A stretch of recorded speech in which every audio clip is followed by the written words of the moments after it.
Welcome back to the Football Terrace. This is Hot Take with myself, Terry Fleurs, and Mark Goldbrige. How are you, my friend?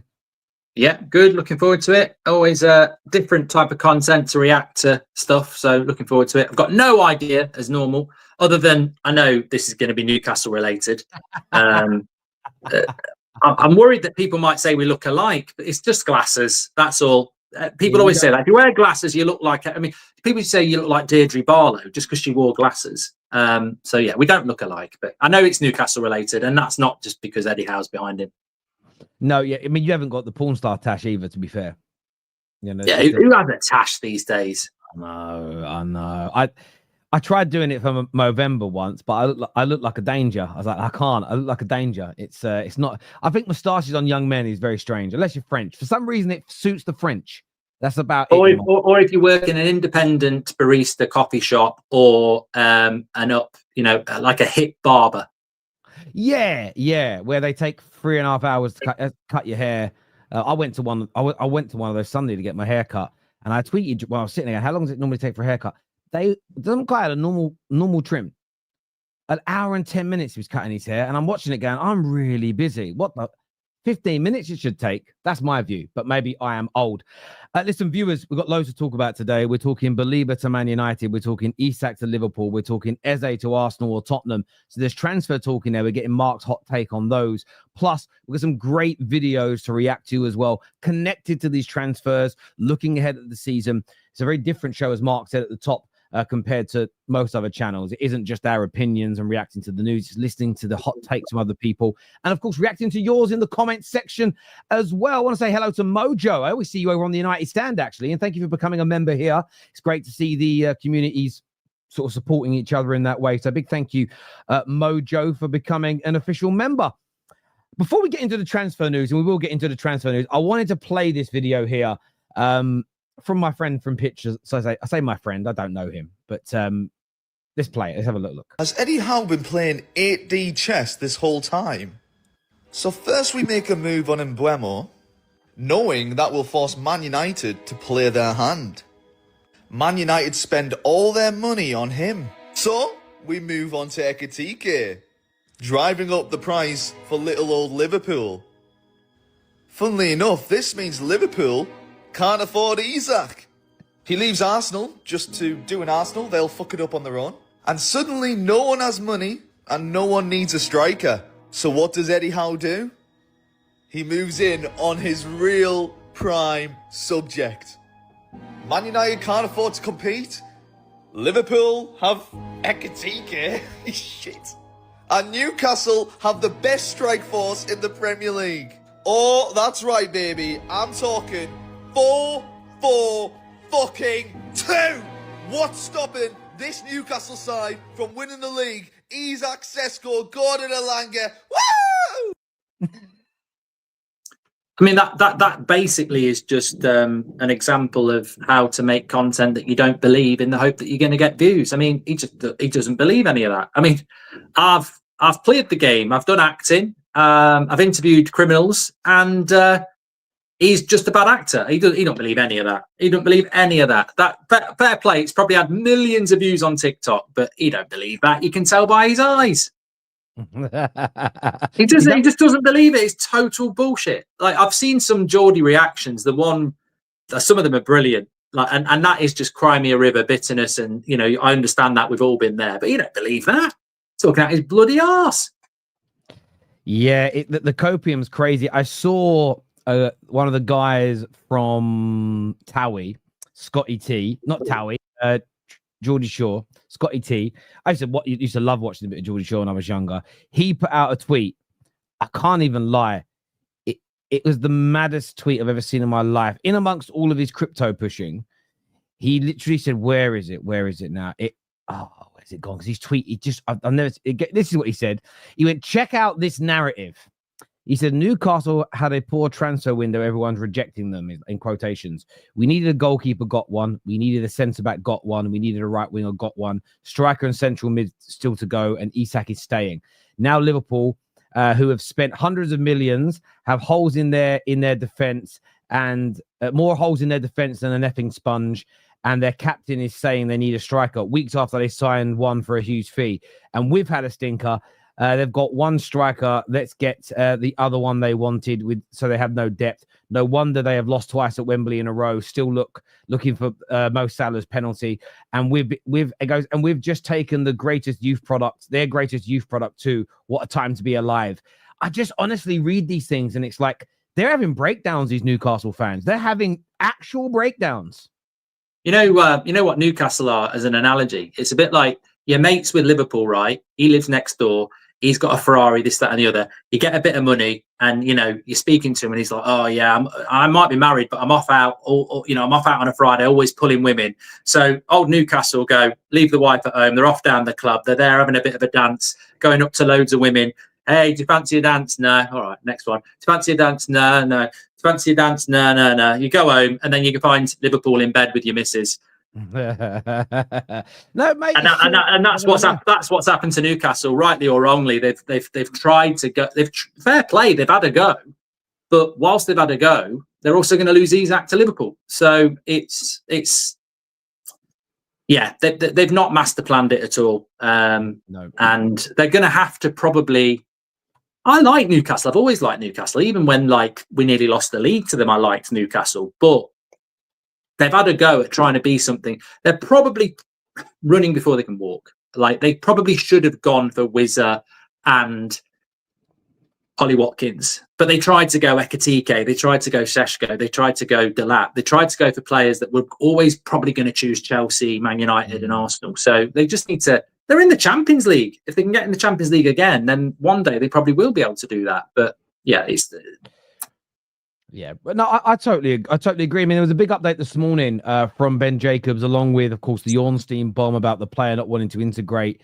Then Ben Jacobs has said that Isak is giving his full priority to Liverpool as he waits for their second bid. Isak has made it clear he won't change his stance unless Liverpool inform him that a move is impossible. If Newcastle offer encouragement, they'll bid. We obviously have seen Ornstein's update today as well, that he actually informed Newcastle weeks before the season ended. In fact, there's a passage in his article that says that after they refused him a new deal last summer, he told them it would be his last campaign. It feels like a deal that's going to happen, but still there's a lot of Newcastle fans. We're very fortunate here on the terrace. We have quite a few that call in that are very sensible, that feel like it will happen. But it's getting very toxic now, that deal, isn't it? Yeah, and a lot of it's posturing. And I think it's really understandable that Newcastle fans are going to get angry, because I would. But ultimately, I look at it as a business transaction. Newcastle have probably been understandably secretive with the reality that Isak told them a long time ago that he wanted to go. And where that's coming from, I don't doubt it.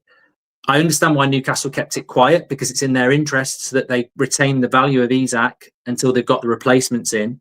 But obviously, they've not been able to get the replacements in. So Isak is posturing, saying, look, I'm missing out on the start of the season now. I told you I want to go. I'm not staying quiet anymore. Liverpool are sat there with the money going, look, we'll do the deal. And Newcastle are now looking a bit like, well, what are we going to do? They can't get the strikers in. If Newcastle had two strikers, look, if Newcastle had got Sesko instead of Man United, Isak could be gone. So Newcastle fans getting frustrated. It's frustrated at the inability to do those deals, because if you got Sesko, you would have Isak going to Liverpool. And that's the thing. So Isak's just basically saying, I want Liverpool. Liverpool are waiting. And then you've got Newcastle, who are, obviously unable to get strikers in. So I understand the frustration, but I think it will resolve itself. I don't think it needs to get to the points of strikes and I'll never play for Newcastle again. Because I don't know about you, Terry, I'm always uncomfortable with that. The last thing I want in the world is Beleba to go on strike at Brighton, because Anthony went on strike at Ajax and here he is at United on strike at United. I think once a striker, always a striker. And I don't mean someone who puts the ball in the back of the net. Gyökeres did it at Sporting, and I thought that's such a shame, because Sporting was the thing that made you, and those fans don't deserve for you to be on strike. And Newcastle as well, they made Isak from a prospect into one of the world's best strikers, and the Newcastle fans will be left with very little warm feeling to Isak next season, when actually, if they'd got the British transfer record and it had been handled properly, I think it would have. It's just a shame it has to end badly, but I understand why it's ending badly because there's three different needs pulling in different directions. No, I agree. I don't like it to go that way. I've just got to a point where I don't really call it out anymore. Like a lot of people have been coming to, and we're going to get onto Garnacho later in the show, but you haven't really called Garnacho out. Yeah, I didn't call Trent out. I'm not calling Isak out. It's that because if Beleba does force a move, as much as I don't want that to happen, the reason I don't call it out so much is in the player's a bad guy, it's wrong. It's because the second he walks out onto Old Trafford, it'd be lovely if it was this Sunday. It won't be, but just hypothetically, I'm going to be sitting there cheering, happy that he's here. And I do find it, I've seen all these like Newcastle accounts calling Isak all these names. But then when it was reported by Craig Hope a few weeks ago that Wissa has told Brentford he won't play for them again, the same accounts are responding and what a lad, love it. And that's my issue with it. I'll try my best not to. I can't say I won't because I'm a human being. I don't want to get dragged into any of that nonsense again. Personally, we have another clip here though on this situation. Let's take a listen to this, people. I have seen this clip already. It's brutal. Really disappointed in the fact that you are making a club who made you, and that's not up for debate, look like shit. And for me, it's unforgivable, and I wish him nothing but the worst for every single day of his fucking career. And if he gets a career-ending injury, I won't have any sympathy. Fuck Alexander Isak. Nah. This is him. I can't believe you're saying. Wishes him no It's luck. a shame what's happened to Brian. He was a lot better with Loz. He's gone. He likes American things now, doesn't it? It's all like anti-Trump stuff and Andy Tate and political bullshit. And that's just he used to be a really good football pundit. I mean, I've not spoken to Brian for a long time since I did the video with Loz, but I did offer him his side of the story, which he would never do. But I like Brian, but I think that's just incredibly crass and naive. I mean, wishing injury on somebody. And also, Newcastle made Isak. I mean, forget me if I'm wrong, but I think I knew who Alexander Isak was before he signed for Newcastle. I think Newcastle gave him the platform, but I don't think they've made him. And I don't think Isak's the villain for the reason you just said there, Terry. Wizza is doing exactly the same thing, but because it's going to benefit Newcastle, it's okay. I generally just do not like players that go on strike. I don't like it. United fans will love it if Donnarumma goes on strike or Beleba goes on strike. But I just think in 3 years' time, I want players that are going to have a good relationship, that when they retire, I can look back at Paul Scholes and Ronaldo and other people. Even though Ronaldo walked down the tunnel and everything like that, he's always retained a respect in this United fan base. And I think it's sad, the short-termism of football, because it leads to comments like Brian's there. Newcastle have mishandled this situation, and maybe so has Isak, but they're both parties in this. And I don't think there is a villain in it. Like, if he's told them I'm not signing a new contract, and let's not forget, Newcastle do not want to keep him if he doesn't sign a new contract. So it's not like Newcastle are saying, we're going to make you run your contract down. They want him to sign a new contract or they will sell him. And there's this misinformation that annoys the shit out of me, because it's not like, I know you said you didn't have a problem with Trent. I've got a problem with Trent because he made out that he didn't run his contract down and then turns up speaking better Spanish than Florentino Perez. I know how hard it is to learn a bloody language, and you don't do it in 2 weeks. So I think that, there's a lot of misinformation. And ultimately, it comes down to the fact that Newcastle haven't been able to do their deals. If they got Ekatike a month ago, Isak would be a Liverpool player. It's all just coming to a head because people are getting frustrated. Deal with it. Yeah, look, I don't know Brian or True Geordie at all. Never even had one interaction with him, I don't think, but maybe back in the day, I'm not too sure. But like I said earlier, Newcastle fans are losing their heads over this. And all I really want to say to them, genuinely Newcastle fans, is strap yourself in, because if your owners are as serious as we all believe they are, as your revenues grow and you become an even better team and a more consistent team, you're going to consistently have your players linked to other clubs. Real Madrid are the biggest and most successful team in the world. Every year, their players are linked to other clubs. It's the nature of the beast. And there is always an element of truth to it, because when you have the best players, everybody wants them. When there is a sniff that there's an opportunity to get a Chouameni or a Vinicius or a Rodrigo, as we're seeing, they're linked. Man United, all of our best players, all of our lives. Scholes, people don't forget this because the kids weren't even alive, and the people forget this. Scholes was wanted and chased by the top Italian clubs every summer in the 90s. The only difference there being he literally just said, you have to buy Man United. I'm not leaving unless they sell me. Giggs was always, people took the disrespect Giggs gets as a footballer. Again, all the top clubs in the world wanted to sign him. Beckham, from when he left in 2003, maybe 2004, 2003, I think it was. You go back maybe 4 or 5 years, every summer, massive talk of him leaving with Real Madrid's and Barcelona's wanting to sign him. This is just the way it is when you're near the top. Your players, your manager get linked to other clubs, and people are prepared to pay big money, big salaries to turn their heads. They've got to get with the program.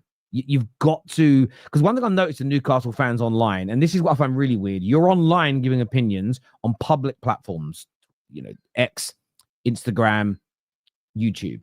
The amount of Newcastle fans I would say I've had in my replies in the last 18 months, whenever it's commenting on a game or a player, why talk about my club for?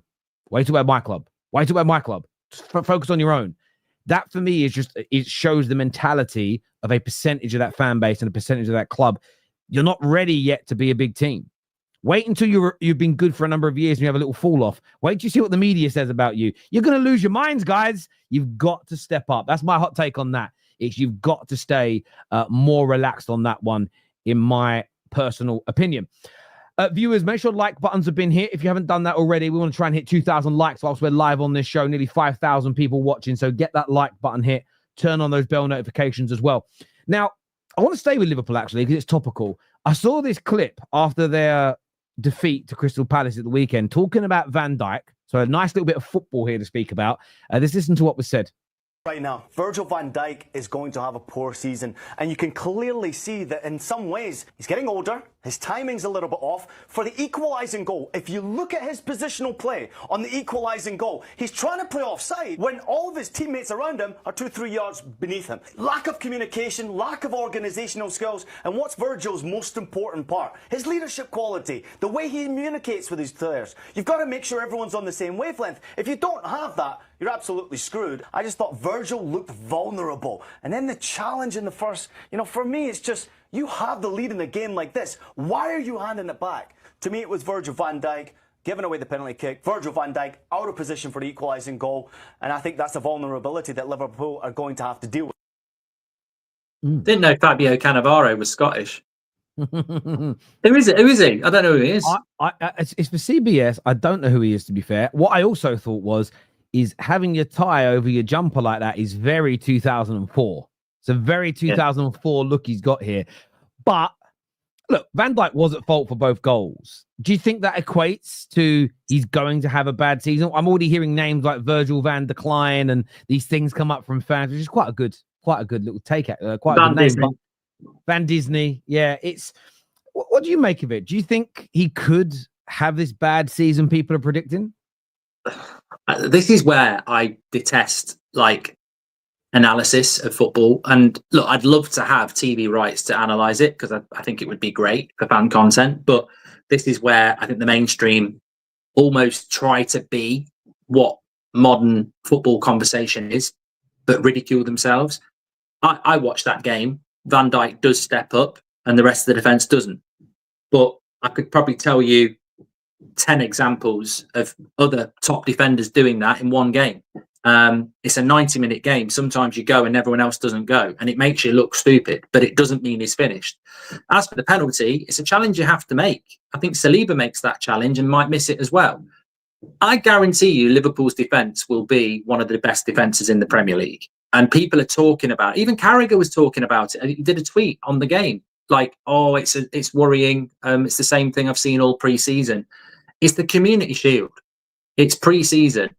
I don't think it really matters, and I don't think people switch on. And I think when you're somebody like Virgil van Dijk in your 30s and you haven't got that long left, and I saw it with the likes of Vidic, Rio Ferdinand at United, John Terry, you learn to understand the game as you get older, and you understand that you have to play the game in a certain way. And in friendlies and stuff, it's almost like they drop off a little bit on purpose because they're managing their mentality and their minutes for when it matters. And when the real whistle blows, I guarantee you Van Dijk and Liverpool will be fine. Where I'm worried about Liverpool, if I'm a Liverpool fan, is that if they get an injury to Van Dijk or Konate, they're very short in that area. But how many times over the years do people write people off? I mean, Mo Salah was being written off at the start of the last season, and he wins Player of the Year. So, no, I mean, I don't understand this analysis because anybody can make anybody look shit. We do it the other way with signings. Oh, Sunderland have bought this player from France. Have you seen the clips? Oh my God, he's got better clips than bloody Messi. You know, but then the reality of watching somebody, you can always find mistakes. Everybody makes mistakes, but they'll be absolutely fine. I just think, you know, it's poor analysis, and he's getting very excited about a Community Shield game, by the way, as well. Like, you know, eulogy of Van Dijk. I agree. I would like nothing more than Van Dijk to decline and for Liverpool to not win anything and for it to go wrong. Of course, I'm a Manchester United fan. I want that to be the case. The issue for me is I just don't believe it. I was watching the game. I watched the game, and then my brother, I did my match reaction, and my brother and I spoke after it. And my brother just saw it a completely different way. No skin in the game from a rival's perspective. He supports Leyton Orient. He don't care. I said, "Oh, do you see?" Because I was in my office by then. I watched the first half with him. I was in the office by then and did the match reaction. I said, "Oh, did you see the goal? Did you see Van Dijk's mistake?" He went, "What mistake?" So he stepped up. He went, and his view was just this. He went, "It's not his fault that the other players, the other defenders weren't as intelligent as him." Completely different perspective. He went, he stepped up. If everybody else went with him, it would have been offside. It's a good way of putting it, yeah. And I just sort of thought, yeah, that's a, again, I didn't think of it that way, but maybe it's because the commentators called it out, maybe because social media was calling it out, and straight away you think, oh, that's a mistake, and then you don't, and everybody else is confirming it's a mistake. So you sit there and you go, yeah, it must be a mistake. Completely different view is he stepped up. Actually, Frimpong was the reason the player was onside because he weren't in line with his defenders. Nobody's really spoke about that. We used to get that a lot with Wan-Bissaka. Wan-Bissaka was awful at dropping too deep. The ball we played in, our centre-backs and our left-back were where they were meant to be. And he'd look offside, we'd all scream offside. You'd see the replay, and there he was, 3 or 4 yards too deep, was Wan-Bissaka. And I reckon we conceded 7 or 8 goals a season like that. So there are, look, I just don't believe in this Van depreciation, this Van decline stuff yet. I hope it happens because I don't want Liverpool to win.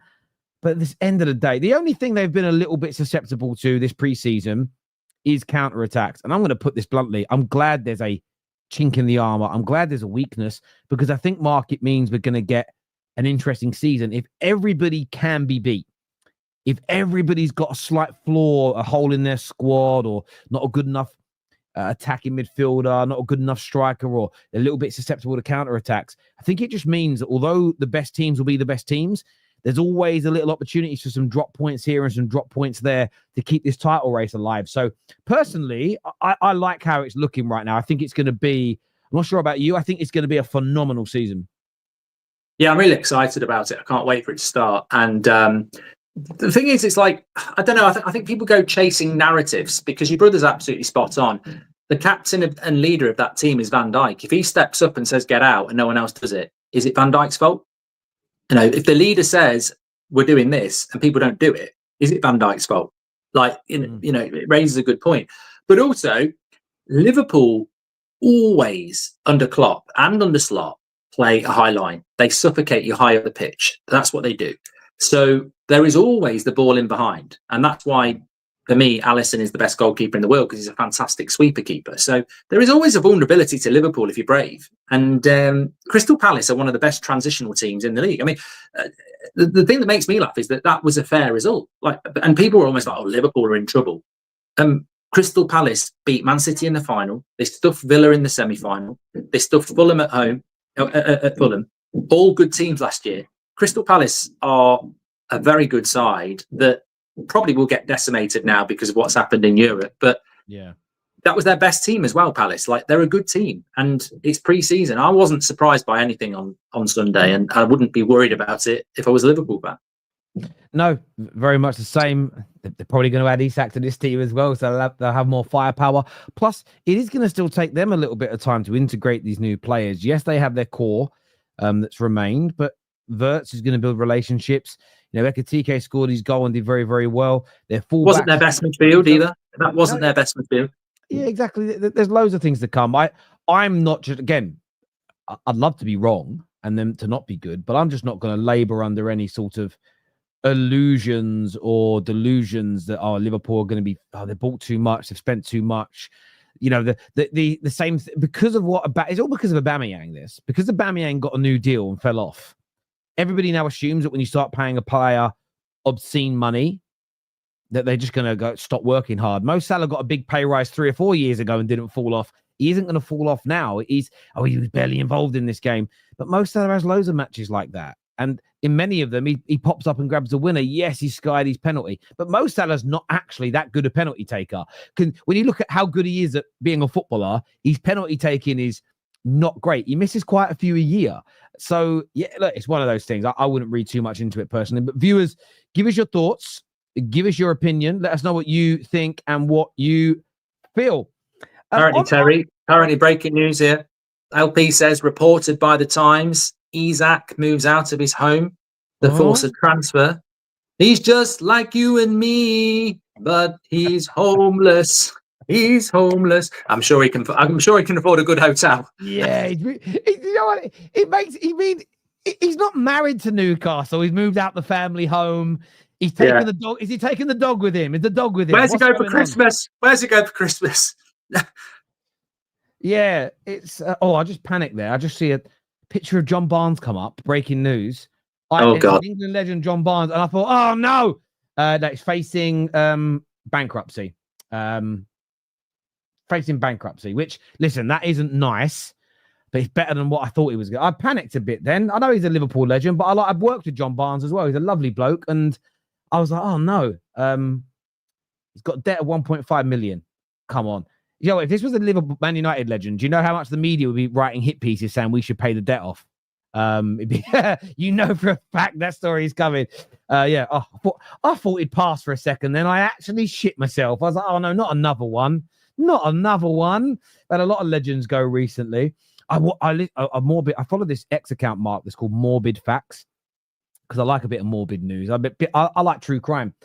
You know, when Shane Moore, the cricketer, died, the bowler, the cricketer died, I didn't realize this. The morning that he passed, I think his name was Rob Morris. I might get his name wrong.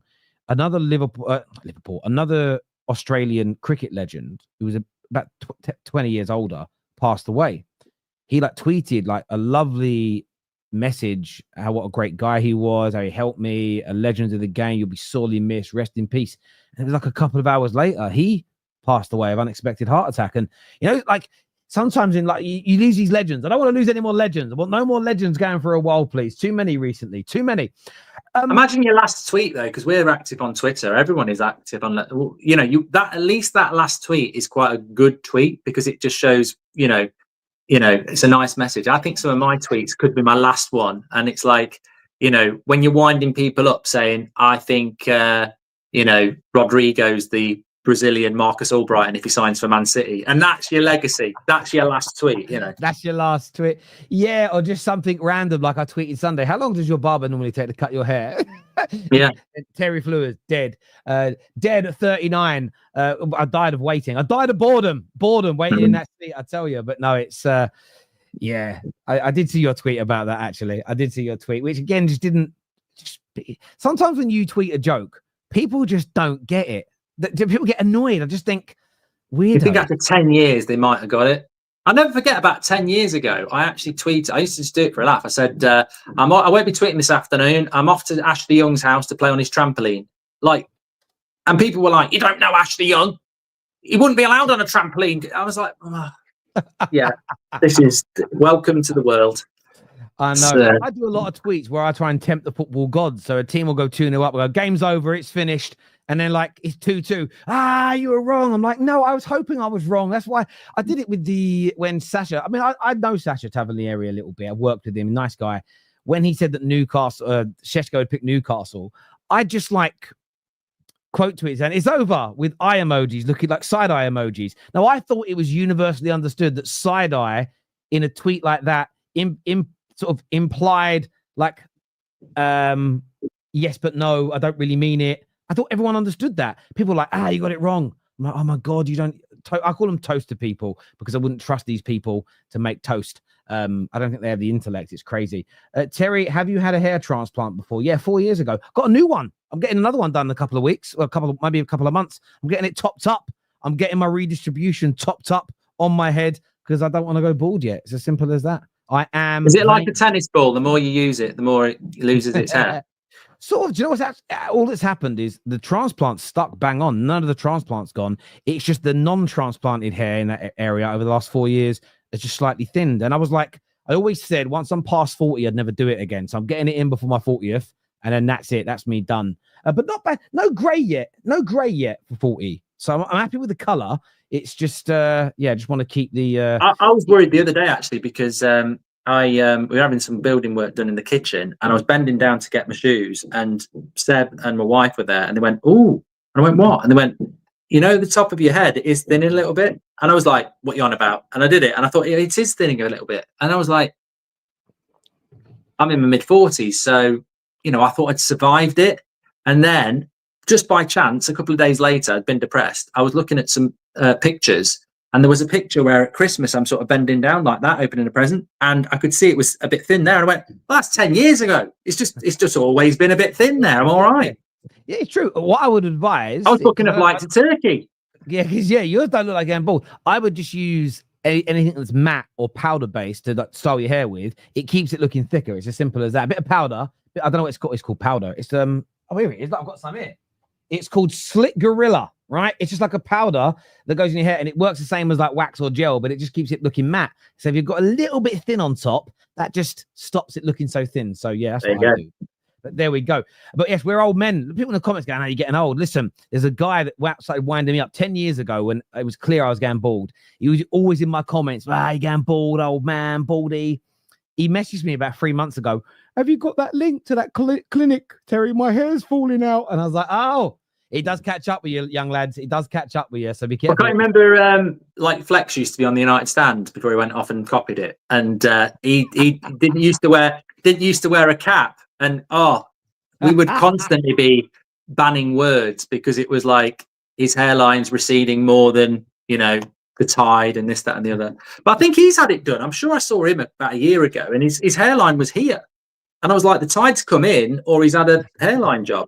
But then he, always used to wear a cap. But I don't have a problem with it. I think it's brilliant. I think, when I was like, my dad went bald in his 20s. So when I was like 13, I always used to like my hair. Like I used to have David Beckham hair, I used to bleach it and everything. So I was like, I'm going to lose my hair in my 20s. So I'm telling you now, we didn't have the technology then. I'd have been a lot less stressed if I'd known I could pay to keep it. I think, Well, I would say this: if you're someone that's comfortable when you go bald, you like, you shave it off, you like how it looks, and go. If you're someone that wants hair, get it done. I just don't think it's, it's not really vanity. Like if you want hair, get hair. If you want a beard, grow a beard. You want to lose weight, lose weight. Like these things are all doable nowadays. If that's what you want, go and get it done. Terry gonna land that Slick Gorilla collab. Actually, I should do that. Should do that. Or I could do what I've seen a lot of other content creators recently. Have you seen them like advertising? I take this pill once a day. It's a purely herbal remedy. And this is why I've lost 10 stone. Nah, bruv, you're on the jabs. You're on the jabs. There's no way that pill has made you lose that weight. Fuck off. Fuck off. You're on the jabs. I'll tell you what though, on years ago, when you started getting brand deals, I used to like say to my agent, like, why have I not got a watch deal? I spend all my time using my hands. Why have Rolex not been in contact? And you go, mate, get in lane. Rolex ain't coming for you. You might get bloody Casio if you're lucky. And I'd be like, I'd constantly be doing this for about 6 months, like hoping that some marketer for a watch would do it. But no. Yeah, no. I should probably get Pringles because I am losing weight in a minute. But in my fattest, I was eating about 5 boxes of it a week. They should have been paying me. I got approached by Lynx the other day because apparently there was a clip of me on TikTok from a video where I was doing the video here, and I went, "What's that smell?" And it was like the smell I wasn't used to, and I'd used a roll-on that I'd bought for for New York. That I'd only bought it for New York because it's like you can get it there.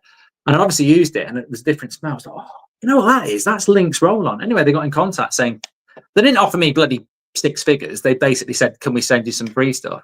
And I just left them on red. I was like, cheeky bastards. Yeah, I don't want some free stuff. I can afford me roll-on. Give me a bloody deal. You know, I want to be on an advert. But it got rid of Africa now. Lynx doesn't have Africa anymore, and that was the one. That was the. They do. I've got it. No, it's stopped making it. Have they? Yeah, I swear I read that. Unless it was fake news. Hang on, I've got to Google it now. Have Lynx? No, it's still there because Seb's got the shower gel. Stop making Africa. No, Hey, Lynx. I was Lynx Africa way before. I must have read some fake news. I'm going out this afternoon. I'm buying some Lynx Africa shower gel and body spray. I'm doing it. I was Lynx Africa before Partridge. I know he made it funny, but I was using Lynx Africa from like when I was 12. And also I was using Lynx when I was 8. I used to buy Oriental. Oh, that was, they've definitely stopped doing Oriental. That was just the bollocks. Do you know what? Like in the 90s, I don't think people realize in the 90s. Java was good. Men used to wear Lynx and girls used to wear, what was it called? Oh my, it was like a body spray they would all wear. And it actually smells horrible now that you're older and you're more sophisticated. But when you were youngsters, what was it? Someone in the comments going to know, especially if there's a young lady watching. What was it called? It was just a body spray. It wasn't a deodorant. Impulse. That's the one. The girls wore Impulse and the boys wore Lynx, and they used to look better, the bottles as well back in the day. There was another one I used to like as well. Wasn't there one called Atlanta or Atlantis or something as well? Yeah. Also, someone just mentioned the word I can't leave it. Dupe. I did used to wear Dupe. I'd still wear it now. Yeah. It's so overpowering. And Brute. I used to wear the Brute deodorant. That was something else. I used to. Yeah. My auntie, God rest her soul, she's gone now. Every Christmas, even when I was about 12, she'd buy us Old Spice aftershave. Couldn't wear it, but I remember having like that's a bit. But when I started shaving, I didn't realize actually how good real aftershave feels on your skin when you've had a shave. It's different from like actual spray. But there we go. We digress somewhat. Yeah. But even as a Liverpool fan, I always tune into you, Terry and Mark. Love the content. Really appreciate you guys. Thank you. I appreciate that as well. Mark, I remember when you were plugging shampoo.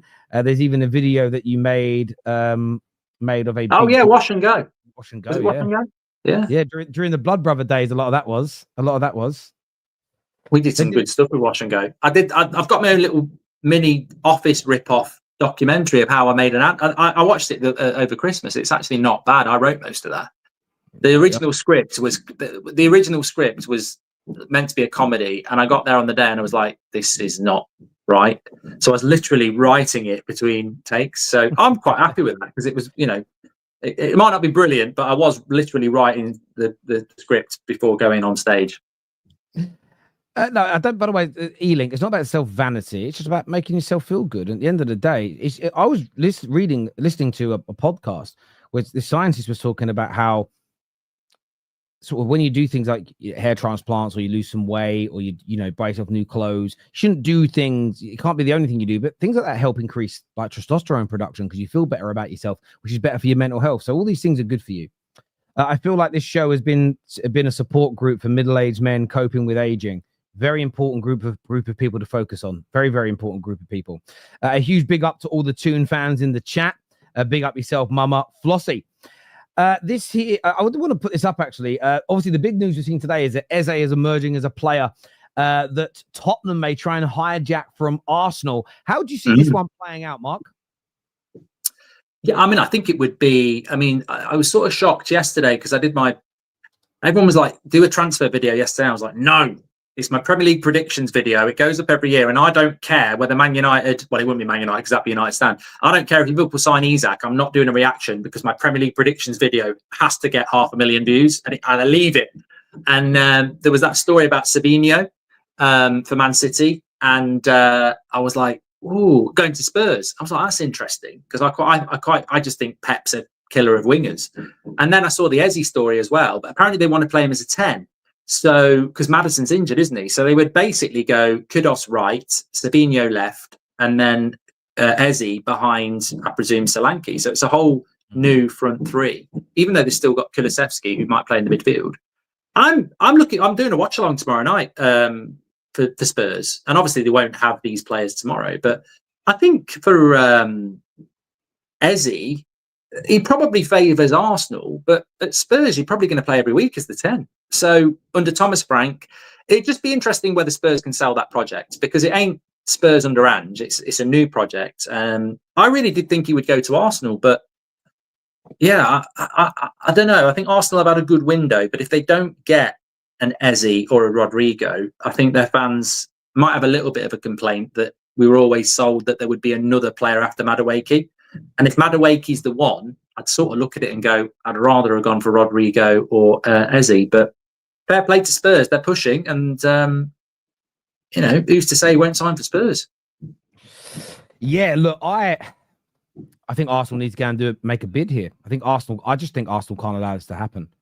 He's such a good player. It would improve Tottenham dramatically. He's a massive upgrade on, I know he's out injured, but he's a massive upgrade on James Maddison. I don't want to speak ill of someone that, is unable to play at the moment, but Eze is better. Arsenal need that central player. There is also a report from Samuel McBell today that Arsenal are kind of close to finalising the exit of Trossard, so maybe that frees it up. But I think they've just got to act now. It's okay to go, right, we're going to sell 2 or 3 players, then come in for Eze when Spurs and the like had moved away. But now they're coming back in. You can't just sit there and allow, you can't, especially if he's a real target, you can't allow him to go to Spurs. There's even almost an element of, even if you're not that sure on him, still don't let him go to Spurs. Because if he goes there and he's a hit, and this is where, like, I'm not saying do it for PR, do it for football reasons, but there's a PR element to it. If he goes to Spurs and he's amazing, and Arsenal don't quite get over the line in any competitions this year, but Eze is killing it, you can already see the narrative. You can already see the story. From a Spurs point of view, they had him and Savinho on the left. Kudus is in the team. Kulusevski is going to come back. That attack, especially on the transition, because you kind of know that's going to be a number of their games this year. They're going to play transitional football. That feels dangerous as hell to me. Solanke there to put the ball in the back of the net. I just think that Spurs suddenly have gone from having what would look like an average summer to maybe being a top class summer. Really could be a very, very good turnaround for them. Also, it's exciting. I mean, I said it with Man United and Newcastle, and I know we won the race, but even before we had won the race, I said it's quite rare to have 2 big clubs going head to head for a big player. And, it is quite rare. And we were fortunate that Man United were in it and we won it. But this would be very interesting because it's Spurs against Arsenal for a player. And I just think this transfer window is the window that keeps on giving. It started off incredibly well in June. And it looks like it's going to be a crazy last few weeks as well. I mean, I still think there could be, Rodrigo going to Man City would be big for them late in the window. We mentioned Donnarumma. There's still Beleba, Eze, Isak. So it's been an incredible. I've never known a summer transfer window like it. I think sometimes you expect big things and you get very little, but this one has really been. And also, I think with the World Cup next year, a lot of teams know they can't have this window next year because the World Cup's going to take over, isn't it? Yeah, I agree. Listen, I heard you say this a few weeks ago. I think that there is an element of clubs reacting to each other, clubs doing the big one, trying to create some clear blue water. People want to get into that Club World Cup in 3 or 4 years' time because it's lucrative. There are other sorts of, I looked at Man United's pre-season, and yes, we got paid nicely to be out there, but the stadiums were quite full when we played, but not to the same level of 4 or 5 years ago. Man United will look at that and go, well, look, if we want to keep getting these lucrative post and pre-season deals, we've got to be better in the leagues. We need better players. Other teams are improving massively, so we've got to react to this. So there's a little bit of, I don't like how the media explained Man United spending yesterday as we might put it on a credit card. Those large credit facilities are not like credit cards at 27% APR. This ain't a Wonga loan. They're exceeding. In fact, it's cheaper for the club to use the borrowed money than spend their own. If you look at the yield and the interest rates they get for those large deposits. How do I know this? I literally worked in the department of a bank that did these types of credit facilities. So I hate, even when the Athletics say it, and I'm like, you guys are, in many people's eyes, like one of the premier media outlets out there, and you're calling it a credit card. It's just so, for me, as from a financial background, it makes me feel a little bit sick. It's like you make the fans panic by making it sound desperate, when actually I'd rather the club always borrow money to buy players than use our own cash, because you actually make money on that. It's like people don't know, they don't really do them anymore. It's like an offset mortgage. At the end of the day, you're offsetting it against your savings, and most of the time, back in the day, you're actually making money. You're earning, you'd have 100 grand in a savings account, and it was earning 7% interest. You'd borrow 100 grand to buy a house, but it was at 5% interest. So you were better off borrowing the money than using your 100 grand. And it's also tax efficient, so you get all the interest you pay on that credit facility gets taken off your tax bill. And then you can re-spend that and reinvest it in your club. So that's the only part that I was frustrated with, because it's Terry works in banking and says that net spend is not real. It's not real. Not in the way the Sun newspaper writes it, Maradona. And you shouldn't be quoting the Sun because you are a Liverpool fan. So don't do that now. Speaking of transfers and Manchester United, what did you make of Garnacho? And he's Chelsea, or I stay here and don't play football for 6 to 12 months. What did you make of this yesterday, Mark? Well, look, I think there's a few United fans that are like me on this, who genuinely backed Garnacho for a long time when a lot of United fans were turning against him. And I'd like to say those fans were correct. I ignored the worrying. I mean, he even liked one of my tweets. So, which I could be really, grateful for, but, I've grown without Garnacho liking my tweet. So it's not that important. I think that it's always been for me immaturity with immense potential. But that came out from Fabrizio, and I'd just going live at 8:00 last night, and I was like, that is incredible, because Fabrizio is not the sort of person that puts out speculation. So he's had that where Garnacho's people have said to him, if they don't let me go to Chelsea, I'm going to sit on my arse for 12 months. And I thought, you've been sat on your ass for 5 weeks and no one's talking about you. What do you think the fan base is going to do if you don't go to Chelsea? We're not going to start going, oh my God. We're just going to go, well, let's crack on with what we've got. It would probably bother Man United financially, if we're being completely honest. But there's a thing here where Chelsea will not be the villain, I don't think, because Chelsea's reputation in transfers over the last 20 years is incredible. Whatever you think about Chelsea Football Club, the industry of transfers is different to fan base rivalry. When Man United do a transfer over the last 10 years, and hopefully it's changing now, they see them come in with their big clown boots and makeup. When Chelsea do a transfer, their reputation is incredible, whether it's Man United, Liverpool, Arsenal. I mean, they've just sold Madueke to Arsenal. They sold Mount to Man United. The rivalry doesn't exist in the transfer world if you're good at transfers, and they're good. So what I found with Garnacho's statement was Chelsea probably felt like going, shut the fuck up. You're making our job difficult. We're going to negotiate. Leave it to the experts, right? We know what we're doing. We don't need you to beg it to us by going, I'll sit on my arse if you don't let me go to Chelsea for 30 million. And the interesting thing is, overnight, Fabrizio says, we're in the final stages of this deal, which means Man United and Chelsea are amicably, respectfully working together on a deal. So all it is, again, is incredible naivety and immaturity from a player that should know, needs to fucking grow up. He's going to be a Chelsea player. I think there's a really good talent there. I know loads of Chelsea fans are concerned about him. I've said, look, he's always available. He is a talent, but he's clearly got immaturity issues, and he's clearly surrounded by people who don't tell him what to do. And if they can sort that out at Chelsea, you'll probably get a decent player. But it's just remarkable, some of his behaviours this summer. He's just got no.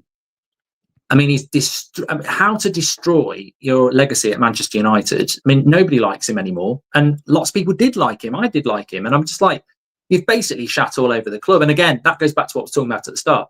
Chelsea fans will probably be applauding this. If he does well at your club and Real Madrid come in, he'll do exactly the same to you.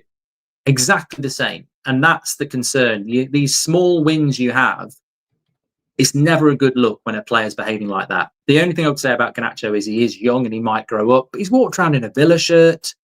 He's liked tweets about stuff. He's there threatening Man United. And you're sort of I think his ego's out of control as well. I think he idolises Ronaldo and he thinks he's close. And he idolises Ronaldo without actually probably doing any fucking research on Ronaldo at all, because this is not the behaviour of a 21-year-old Ronaldo or Messi. No, I agree. I'm not happy with what he's done. I think you're not going to endear yourself. You're actually putting more pressure on yourself when you move away as well. And like all the other players doing it too, that are forcing these moves, you know, Isak will have more pressure to deliver after the process that he's going through. That's absolutely true. It's why I want this Beleba deal, which we're going to get into in a minute, to be done more amicably, not because I want to say, well, my player's a better man than yours. None of that stupid bullshit. Just it does relinquish a little bit of pressure. The only element that I view on this that I don't think is different from you, it's just an extension, I suppose, is if, for instance, so this was true and we're not happy with the price we're getting, all I would be saying to Garnacho is, well, listen, you can go if you want, but you and your agent have got to get us the price we want. The only time I'm going to be disappointed is if we roll over and sell him for £25 million. The fact that that Broja went for 20 million, the fact that we've seen other players I don't think are light years ahead of Garnacho go for 55, 60 millions this year. That for me is where I look at it and go, what would you price him at? What would you take as a bare minimum? Bare minimum 40 million. I agree. With add-ons, and I'd be looking at, and this is almost not. This is a little bit of reaction to Chelsea fans. They're like, well, if he works, he'll be a great squad player. If he doesn't, we'll sell him at profit. Cool. Then let's add a sell-on clause in there as well. So that's what I think we need to look at, is say, yep, you can have him at 40 million plus 5, 40 million plus 8, but we want a 15, 20% sell-on clause. So if you then sell him for 50 million pounds in a year to somebody in Saudi, we then pick up another 10 million pound of that, which means we walk away with the better part of 50 to 60 million. And you go, okay, I can stomach that as an example. Then I'm happy. And I am looking at that, and we've done some good business. Timing of a couple of our deals took too long, but actually the structure of a lot of our deals this summer so far has been pretty good. The fact that we're quite close potentially to getting a deal in the region around 40 odd million for Rasmus, a player that I do think, by the way, if he goes to Italy, I think Rasmus is going to kill it. I don't think he's I don't think he's as terrible as his form last year suggests. But if we're able to pick up a deal with a 40 million, 45 million option on Rasmus, we have to be getting at least that, if not more, for Garnacho, who's been better in the last 2 or 3 years than Rasmus Højlund. So I'm hoping we get a good deal. Because again, one of the biggest reasons why I want a good deal brings us, we're going to play some clips. We've got another United players, but of course, we've seen these stories emerging of record bids, and I've seen Nabil here, who is the guy that broke the Euro news as an example, talking about big bids coming in for Beleba. Where's your head at with this deal? There's talk of terms are agreed, or what's the phrase that journalists use? Personal terms will be no problems now come out. We're not backing away. Where's your head at with this one? What's your hot take on this? I think it's a really unique deal. And I've been saying this on the United stand, like terms have been agreed and there has been a transfer request, but it's not traditional like a Isak or anything like that, because you first of all have to understand Brighton. Like, we've literally tapped Beleba up. If we've been in talks with Beleba, you can't do that unless Brighton are on board. So you need to understand, Chelsea fans would understand this. Other people who've dealt with Brighton will understand this. Brighton will sell. Their stance is, we will sell. We don't want to sell, but we will sell, because we are obviously going to sell these players at some point. So Brighton will go, look, we don't want to sell Beleba, but if you give us what we want, we will sell him. So you can talk to him, because we don't have that problem. So we've agreed personal terms with Beleba. He's obviously told Brighton that he wants to go, because he's talking to us. It doesn't mean it will go, because the big barrier is going to be paying what Brighton want. So I think that Manchester United would not have gone into this without knowing how much Casido cost, etc. So we know we're going to have to put in a realistic offer.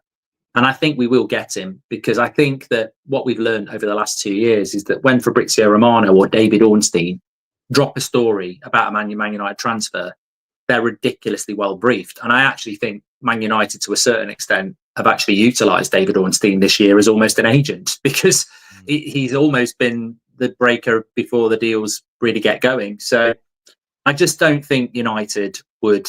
It's like when it said about Sesko last week or 2 weeks ago. Was it last week? Yeah, 2 weeks ago.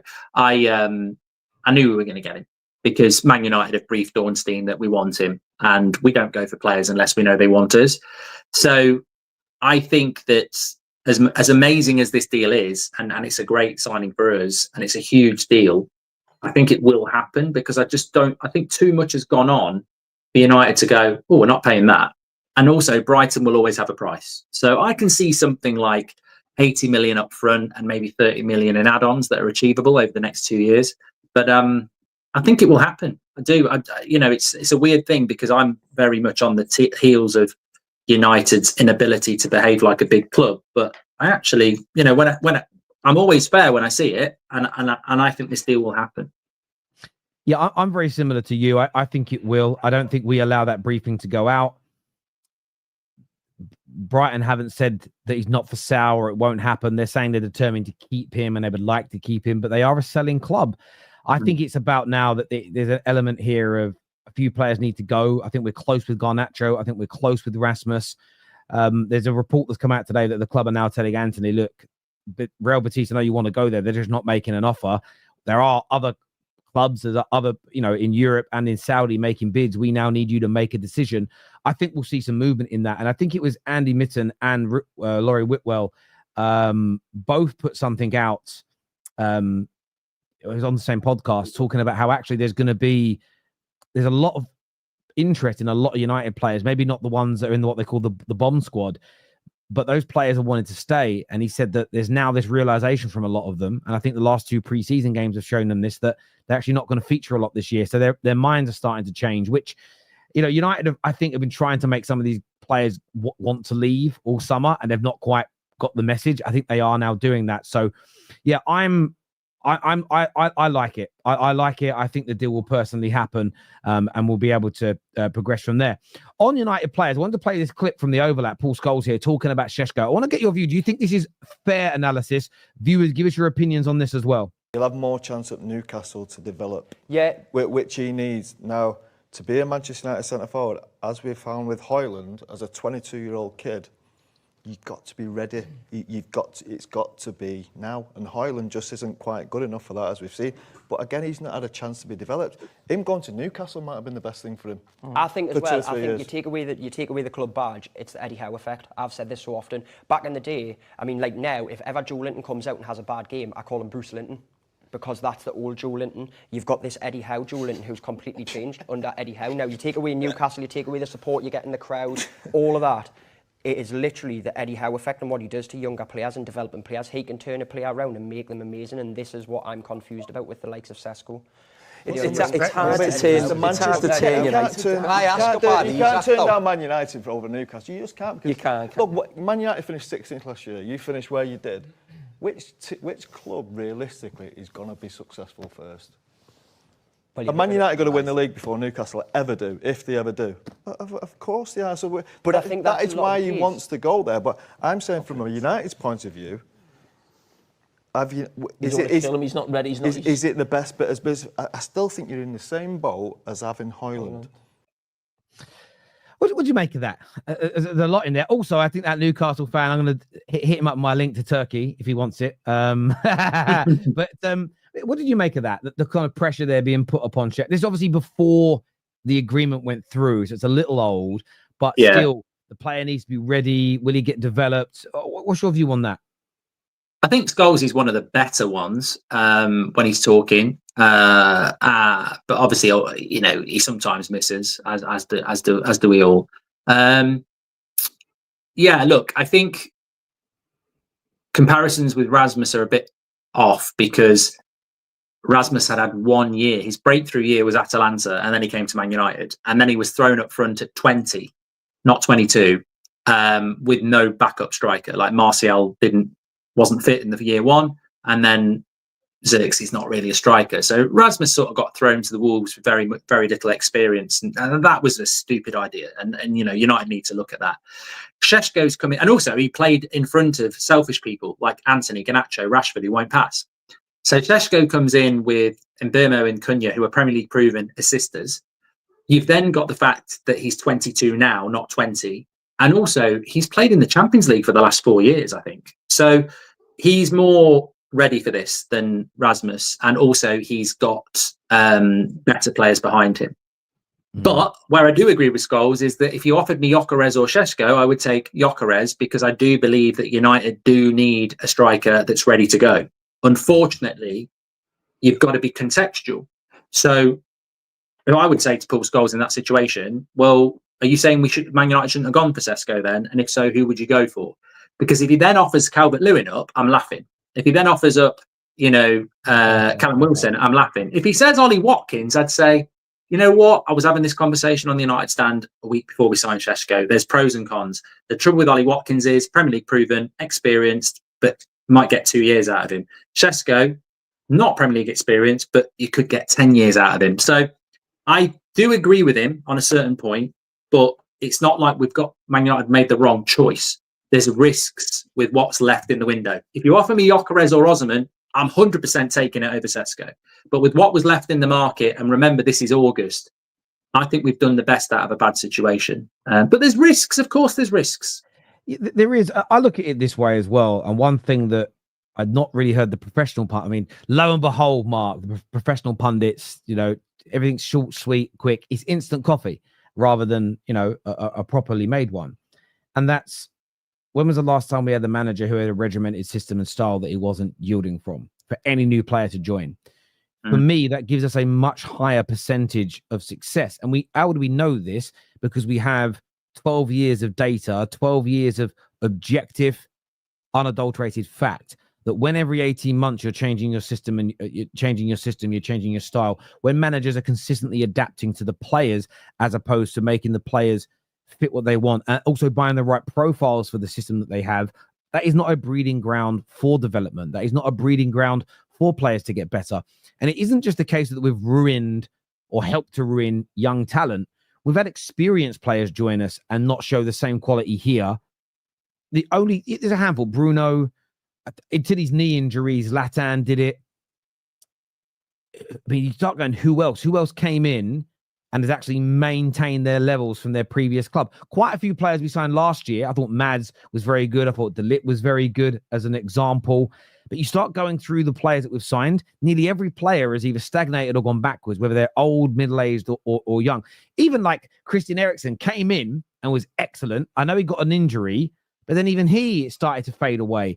So I think that's all to do with not adapting to the players and about having a system and style and having the right players for it. So I am more confident of success from this new crop, not because they're better, not because they've been scouted better, but again, if we haven't done this, then we deserve to burn the club down. If we're not scouting people that are specifically designed for this style that the manager has said he won't yield from, then everyone at the club just needs, metaphorically speaking, needs to be put down like an old dog, because we're never going to progress in that way. But I do get the point. He needs to be ready. But what is ready? Like, I look at, if he gets 15 league goals in his first year, I look at that as pretty good, to be fair. Like, we haven't had a player that's doing that for a long time. Luke here, thank you for encouraging everyone to hit the like button. Captain here says Garnacho is the embodiment of Man United, being without a footballing structure since Fergie. He's also part of the blame alongside his entourage. Yeah, listen, definitely. And his entourage haven't helped him out at all. Mark, can you please get a United Stand call-in show soon? I'd pay to see Mojo. You guys are the best United partnership since Cole and York. Genuinely love it. Appreciate that. Well, we actually spoke about that. One of my shows each week on the United Stand being a phone-in show. So I think that's something Mark and I have actually discussed. So we can certainly look at doing that. It's just getting the tech set up so that it works and everything else. But yeah, I'm always up for doing that. I like a phone-in. People have been doing this for years. How many times have people said Van Dijk and Salah were washed and they didn't get it right? Yeah, look, people are going to keep predicting it every year, and there'll be a year where they're right, but it might be when they're 40. Listen, I want to thank everyone who's tuned into the show today. A little longer than expected, but that's what happens when you speak about links and hair transplants. For 10, 15 minutes, please make sure you've hit the like button before you go. The United Stand is back live as ever at 2 p.m. So get yourselves tuned in over there. We're back at around 3:45 for Straight Facts with Aaron and LB. Of course, Mark will be live tonight at 8 p.m. I'll be on the United Stand tomorrow at 7 p.m. on Wednesday, plus 2 p.m. on Thursday as well. So I'm on twice this week to everyone watching from that community. Mark, as always, mate, a pleasure to sit and speak football with you. No, enjoyed it. Thank you very much. Lovely, everybody. Take care. Goodbye. God bless. See you at 3:45. Peace.